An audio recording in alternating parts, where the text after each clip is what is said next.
Namaste. So this will be a reading for new moon for all zodiac signs from 1st of February until the full moon on 16th of February.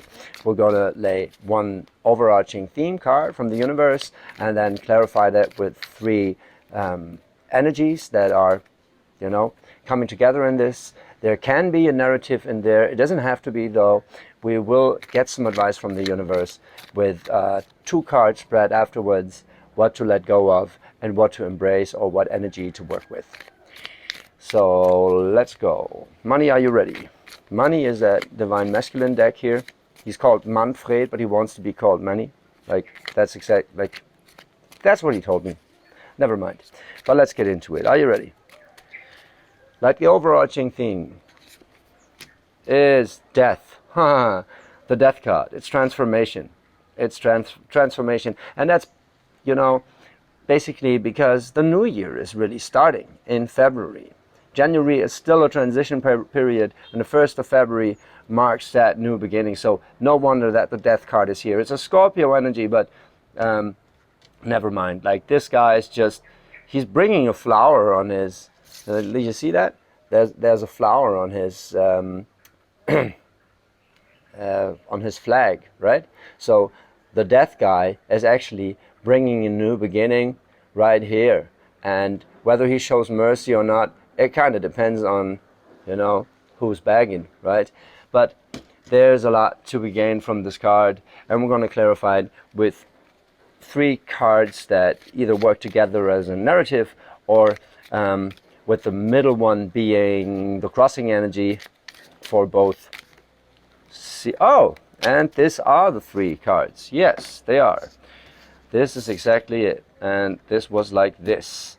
So the Fool is on its head, crossed by the Emperor and the Knight of Pentacles. So this is a beautiful new beginning right here. It is delayed a little, we're trying to manifest it since January, and it's still not really coming to fruition. We're trying too hard a little, the Emperor wants structure. So this is a crossing energy in a sense that if he's too controlling, he's going to fuck it up, or, well, he's going to stress himself out for things that are already in place. But the good thing about the Emperor here is the way he's working with the Fool is he is doing it, right? He's hands-on to become this Knight of Pentacles, basically. The Knight of Pentacles, it is a stagnant energy also, but the Knight of Pentacles, he knows how the 3D world works. He is carrying his pentacle on his high horse, and this February is going to bring a new beginning, and it's going to end up the moment we kind of, not trying to control everything, but still do our due diligence and build the structures for this empiric stability here. It's going to bring empiric stability, like wealth or security, whatever you personally are craving for in your life. It's going to come to fruition in your life, in the real world, right? So let's do some clarifications for each of those cards. This is quite interesting. Let's see if that Fool tells us something about this new beginning, whether the narrative that I just read from this is, confirmed with what we're pulling right now. Let's do three each. No, one more. One more, and then we do three each and see what is happening here. No, still not there? Yeah, now it is. Okay, the Fool is clarified by the Seven of Pentacles, reversed, the Nine of Swords, reversed, the Seven of Swords, reversed. Yeah, well, this is basically the confirmation, right? The Seven of Pentacles is watching the seeds grow. Oh, I see the video's a little fucked up. Never mind, it's quite hot in here in Bali. As you might see, there's an Indonesia flag right here. Yeah, so never mind. Maybe just listen to it. The Seven of Pentacles reversed, it's basically getting out of this taking stock kind of energy. She has planted the seeds, watching them grow, and is basically she's delaying, or she's wasting time watching the seeds grow. They're already planted, right? And it's on its head. So we're either struggling with it or we're moving out of this kind of energy.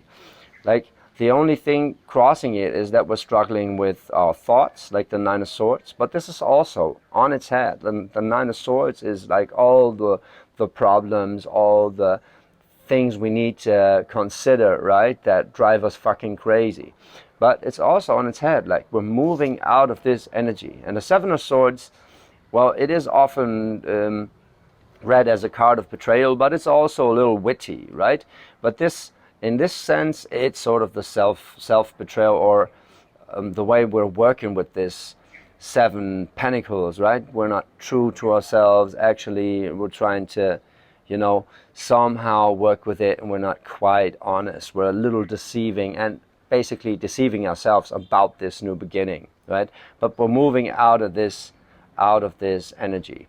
We'll see what the crossing energy says, the Emperor. We're going to put it right up. Yeah, the Emperor needs some wisdom. The Hermit, right? The Hermit is wisdom, is the wisdom seeker, is the one that is in loneliness, basically, and, you know, evolving. So the Ten of Pentacles reversed is crossing this Hermit. So that's interesting, because I had it in a reading about the crypto market for Monday, for like, which is today actually.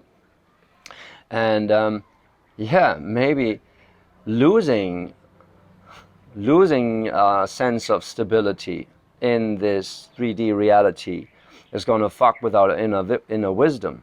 But we're truth seeking, right? That we need to be trusting that this is just a rearrangement, right? The Ten of Pentacles, it also marks the end of a cycle, and the new moon is the beginning of a cycle. So we're moving out of something that gave us stability in the past, or the feeling of stability, right? Never mind if we don't, like, if we let this get to our heads, like, it's corresponding with the Nine of Swords here, right? Like losing the security, losing the stability, or maybe the money running out. Like for me in Bali, it is like, you know, on Bali, it is a theme. Like I have to take care of my finances at some point of, you know, like at some point of this journey. So this is definitely corresponding and kind of mirroring my energy here. Let's see what the closing card for this clarification is. Is the Four of Cups. Like, it's, yeah, it makes a little sense. Like, this is the Emperor basically not getting what he wants, still having to work for it. And Four of Cups, like, it is a balanced water energy. The emotions are in balance, but it's still like, look at this. Like, the guy, like, he's getting his cup there, but he's not looking at the other three cups he's already having. It's like there's a little discontentment, right?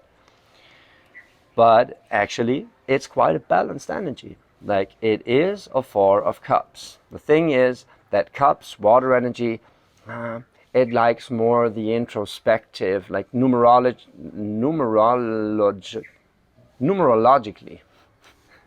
It's a tough word.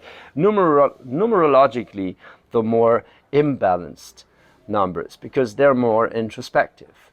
And everything that is balanced, like a 2 and a 4 and an 8, is always corresponding with duality, which is like this reality we're in right now. And then everything that's a 3, it's like the next step of realizing something, or rather wanting something, right? Projecting something outward. This is how I read the numerology into that. So this Four of Cups is actually a balanced energy, but it's still like in discontentment with parts of this reality. And let's see what the Knight of Pentacles says. Like, this is definitely sort of an outcome of all these reverse cards. Then the Emperor struggling with losing some of his wealth, right? Or his securities. Never mind. There's a Nine of Wands reversed, which is an interesting card, because it's actually like, it's a little self-doubt, but actually this guy has all he needs right here. He has all he needs. He's just struggling with the self-doubt. Like, it's on his head. We'll see what is crossing it. Crossing is the Sun. Yeah. We need to have more fun with that. Like, count our blessings, right? And the Seven of Cups. Yeah, I had the Seven of Cups exactly also in that crypto reading, which is kind of interesting. The Seven of Cups in the crypto reading, it's sort of portfolio diversification, right? Look at this. All the cups are filled with something different. Can you see this actually? all the cups are filled with something different. It's on his head right here. So it's about counting our blessings, right? It's about really getting everything in its right place, in its rightful place. And well, crossing this is that we're a little fatigued, right? So like the sun is on its head and we're in a new moon state, basically. Like there's something new building here, and it's a little tough to stay on top of it, but the energy is here. It might be reversed, it might be a little delayed, so we'll have to consciously be working with it, like introspectively be working with our emotions and with our wants, right? And the sun crossing is like, does it have to be this hard? Well, it doesn't have to be if you're kind of enjoying the process, which to me is always the toughest thing to do, is like trust the process and enjoy it also. We'll see what to let go of and what to embrace. We're gonna, shuffle the cards once more for this. Money, tell us what to let go of and what to embrace for this period of 2 weeks until the next full moon. And let's see what we're working with right here. Yeah, one more.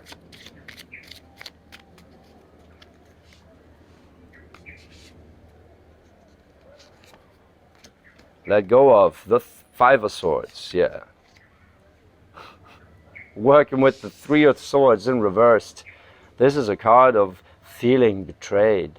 That is quite interesting. I'd have to clarify that to really make, this is basically we're letting go of the pain we're carrying, right? Like this is a sign of the universe is don't be a hater, right? It actually is, right? Your heart feels betrayed by all the things all the things around, and like a little subject to things, and then you fuck up yourself with your thoughts about matters of the heart, right? But we're moving out of this. I believe this on its head as an advice card from the universe means get out of there. Get out of your head about matters of your heart. Feel into it. Let's see if the clarification confirms that. What to let go of? Well, it's sort of the same energy, right? It's a Five of Swords. Five of Swords marks, an amplitude or halfway through the cycle of mind energy, of being in your head about stuff. It's corresponding with this Seven of Swords and the Nine of Swords over there, right? This is basically get out of your head, be ready, right? She has that sword in her hand, ready to, be all deceiving and stuff. But we're moving out of that too. Let go of this being in your head about shit. Not letting go of all the thoughts, but maybe like a first things first energy, right? First things first. And you got to take care of it. You got to be, mindful about it. But mindfulness is not being in your head about stuff. It is rather working with it. And then, again, feeling into what you're actually feeling. Let's see what the clarification is. Yeah, the Four of Swords, reversed. There's a lot of reversals in here. The High Priestess even is reversed. There's a crossing energy. And the Four of Wands. Well, that's interesting because, like, the Four of Swords is a cool card because she is laying here, like, see that? She is laying here with one sword that protects her, and then the thoughts above her head, but she's laying and resting. And that's a cool thing to do. It's like, no matter the thoughts and the multitude of thoughts we have in our mind about stuff, we still got to relax somehow. And crossing this is that the High Priestess is reversed, so we really got to get into our intuition and our inner wisdom about the duality, right? About yin yang, about that we have to receive and then go for it. Receive, check our options, and then go for it.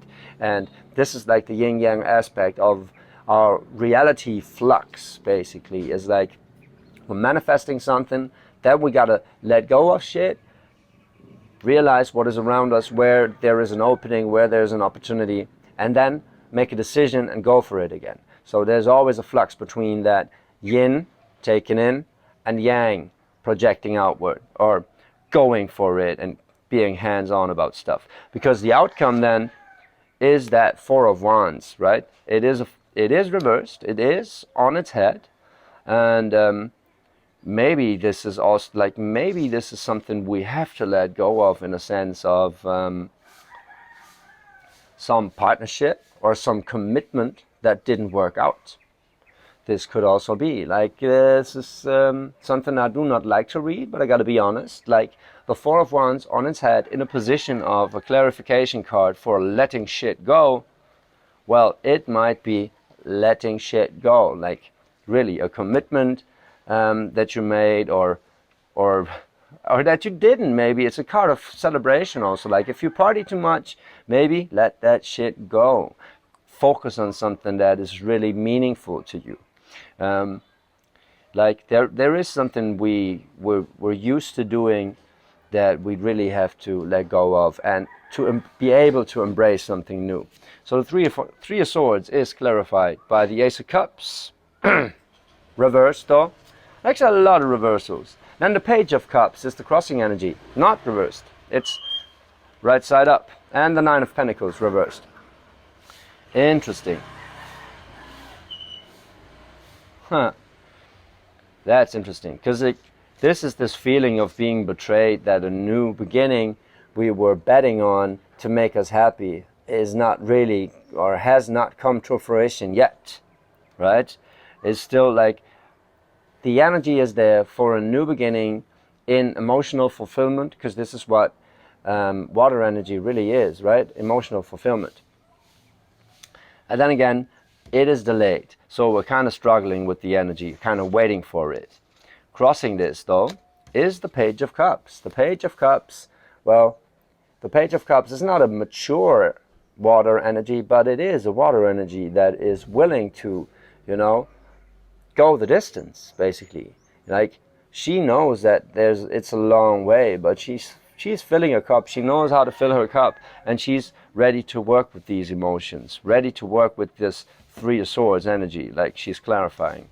And the Nine of Pentacles, reversed. Well, it basically means the same as that Ten of Pentacles reversed. Where was it? We had the Ten of Pentacles here as a crossing energy. Yeah, exactly. Like, we have to embrace letting go of this security that we had, like the idea of having security. Because security and freedom, they're always contradicting each other. They're opposites, right? Because if you want freedom, you have to be able to make a decision. You have to be able to, you have to be able to take on the unknown, to start something new, start something you've never done before, maybe. And this Nine of Pentacles is basically, well, live with that insecurity. Try to find peace in a burning house, something like that. And this Page of Cups, she's prepared to do it. Sometimes she's a little overwhelmed, but she's prepared to do this. That's a beautiful thing. Like, we're letting go of pain, and we're letting go of a commitment we made with ourselves, where we, leveled ourselves into it with our minds, but we're letting go of that to be able to embrace a new beginning that is definitely waiting for us here. And sometimes we feel overwhelmed by it, because like this Nine of Pentacles is on its head, but this is supposed to be like that. It's supposed to change, because like I said, the energy is present. It will happen for us. It will happen, but it is a transition. It is a transition, and we have to let this transition happen. Like, this is nothing to be fucked with. This is the Death card. It's a major arcana. Like, this transition is coming, and other than the Tower, this card says we have to be actively participating in it. We have to be ready to let go, right? That is like, yeah, it's a true new moon reading for the beginning of the new year. It makes a shitload of sense to me. I hope it didn't fuck you up so much that this video is a little itchy, a little jittery, but never mind. I hope it was fun to watch for you guys. If it did, or if it was, like and subscribe, leave a comment, share some love, right? And we'll see. Even, like, tell me if you want those videos here on YouTube, or if you'd rather go visit me on my Instagram channel, because there the vertical format might be a little better for those. 10 minutes are usually enough for a reading. We're not now at 20 minutes.